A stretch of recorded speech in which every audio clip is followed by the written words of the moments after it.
Hello, this is Scott from TheElixvision.com, and today I'll be showing you how to configure the sitemap for MyArcadePlugin.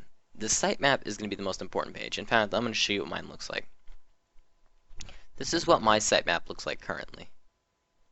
I'm getting load issues. It always likes to bug out on me when I'm doing this. Whenever I try to record on here, it's going to bug out on me, but we'll just get past it. Basically, I refuse to allow this to be it.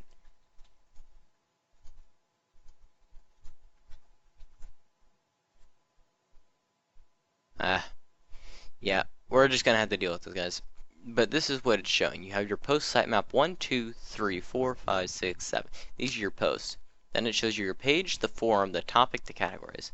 This site uses both BuddyPress and BBpress, and therefore I'm going to show you how to configure them to the optimal settings for all of them.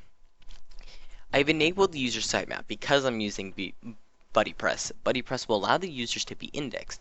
This will increase your pages, but it will also help when someone searches for a name.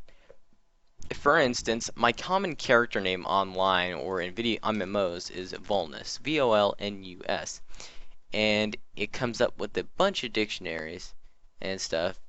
So, but that's not what we're going to look at. As you can see, it doesn't come up. But if I type in Volnus Ion, which is an old game that I used to play, I come up in the character search, I come up in an NA, the Legion, and I come up in an About Me profile, Ion Tiamat, I come up. So, I have kind of set my name there. So if someone has a unique name, like cupcakes are delicious with Z's at the end. I don't know how they came up with that spelling. But but what they're going to see is they search their name, they may show up on every one of their sites. That also helps create leads. So if someone is very well known in a gaming community and they search their name, say this is a huge gaming type of site, they search their name and they show up, that can make them come to the site and see what content's there. Also, if you're creating a big social networking site off BuddyPress, which I don't typically recommend, but you can do it, it's not hard, then you'll always want to enable it. You can say disable all users with 0 posts, but that's kind of a waste of time. But just make sure that you enable all the users and make sure that the disable all users with 0 posts is unchecked. Make sure you ping both Yahoo and Ask.com.